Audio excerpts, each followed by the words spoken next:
Hello friends, मंगलमय polity कक्षा 6, 7, 8 की इंग्लिश की कक्षाओं में आपका स्वागत है। तो देखिए, हमारा चल रहा था प्रेजेंट कंटिन्यूअस टेंस, जिसका हम अफर्मेटिव, नेगेटिव और इंटरोगेटिव सेंटेंस पिछली वीडियोस में देख चुके थे। आज हमारा लास्ट सेंटेंस है इसका इंटरोगेटिव नेगेटिव सेंटेंस, प्रश्नवाचक नकारात्मक वाक्यों की प्रॉपर्टीज के बारे में हम पहले ही पढ़ चुके हैं। जैसे कि नाम से पता है, प्रश्नवाचक नकारात्मक वाक्य के अंदर प्रश्न भी पूछा जाएगा, साथ में क्रिया का नकारात्मक भाव भी होगा। तो जैसे हमने प्रेजेंट इंडेफिनिट के अंदर देखे थे, सेम उसी तरह से इसको आगे रखना है। तो देखो, वाक्य रचना दो तरह से बता रखी है इन्होंने, एक तो हेल्पिंग वर्ब से स्टार्ट है, WH वर्ड से स्टार्ट। तो देखो, हेल्पिंग वर्ब वाले में क्या हो जाएगा, पहले इज, एम, आर, उसके बाद में सब्जेक्ट, इज, एम, आर में से कोई एक हेल्पिंग वर्ब, फिर सब्जेक्ट के बाद में not plus main verb first form plus ING plus object plus other. उसके बाद में WH वर्ड वाला बन गया, WH word plus is am are plus subject plus not plus main verb first form plus ING plus object plus other. ठीक है, इसी के साथ में फिर हम कुछ सेंटेंसेस देखते हैं इसका। तो देखो, क्या वह खाना नहीं पका रहा है, क्या वह खाना नहीं पका रहा है। तो ये तो हो गई टेंस की पहचान, रहा है आ रहा है, तो टेंस की पहचान हो गई। तो वर्ब क्या हो जाएगा इसमें, पकाना। वर्ब क्या हो गई, पकाना। क्रिया क्या हो गई इसमें, पकाना। अब कौन, तो वह, ये हो गया इसका सब्जेक्ट, और क्या नहीं पका रहा है, खाना, तो ये हो गया इसका ऑब्जेक्ट। ठीक है, अब हमको सब्जेक्ट के अकॉर्डिंग सबसे पहले तो हेल्पिंग वर्ब रखते हैं। सब्जेक्ट क्या है हमारा, वह, और पुल्लिंग है तो ही, और ही के साथ में क्या लगता है, ये हमारे में से इज। तो स्टार्टिंग करेंगे हम इज, उसके बाद में सब्जेक्ट और ही, उसके बाद में नॉट, उसके बाद मेन वर्ब हो गई कुक प्लस आईएनजी, तो कुकिंग,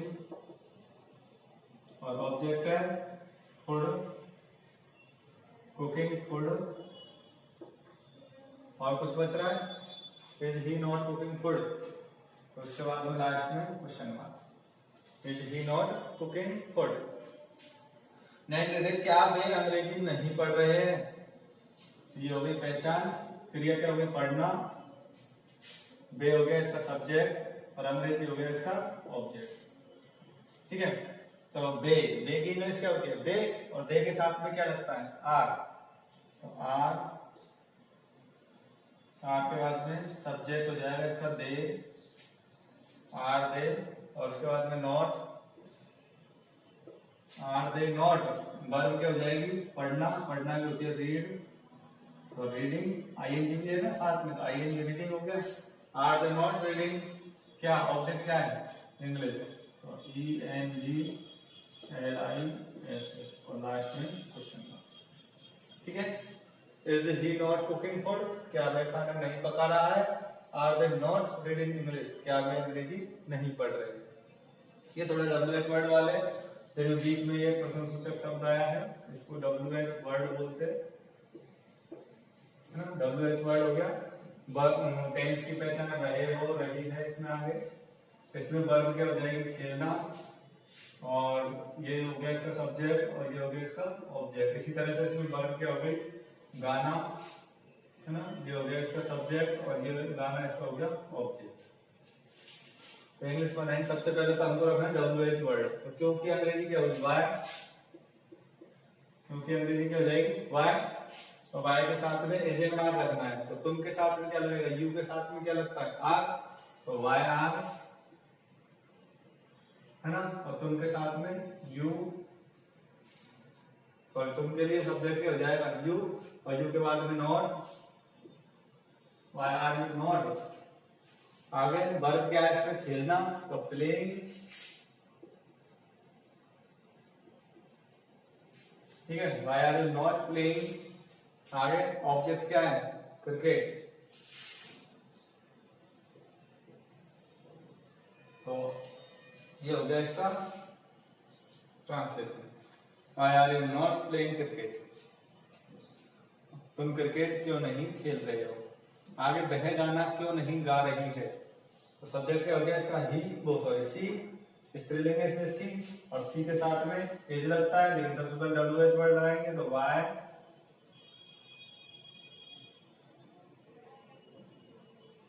और वाई के साथ वाई के बाद में एज सी, वाई एज सी, उसके बाद में नॉट, सी के बाद में वाई एज सी नॉट। क्रिया गाना है तो क्या आ जाएगी, क्रिया अगर गाना है तो स्पेलिंग क्या होगी, सिंग, और singing, why she not singing, और ऑब्जेक्ट हो गया इसका song, why she not singing song. ठीक है, इस तरह से आपका प्रेजेंट कंटिन्यूअस टेंस समाप्त होता है। एक बार अच्छे तरह से इनको देख लेना, कुछ सेंटेंस आप भी ट्रांसलेट करके देखना, ऐसे लास्ट में रहा है, रही है, रहे हैं ये आने चाहिए, उसके हिसाब से फिर सेंटेंस की पहचान करना जान रही है। अगर नॉर्मल सेंटेंस है तो वो अफर्मेटिव सेंटेंस चल जाएगा, अगर नहीं का भाव आ रहा तो नेगेटिव, और यदि प्रश्न पूछ रहा तो इंटरोगेटिव, और प्रश्न के साथ साथ नेगेटिव भाव है तो इंटरोगेटिव नेगेटिव। ठीक है, कोशिश करना। अब नेक्स्ट हम पढ़ेंगे प्रेजेंट परफेक्ट टेंस, पूर्ण वर्तमान काल। तो देखिए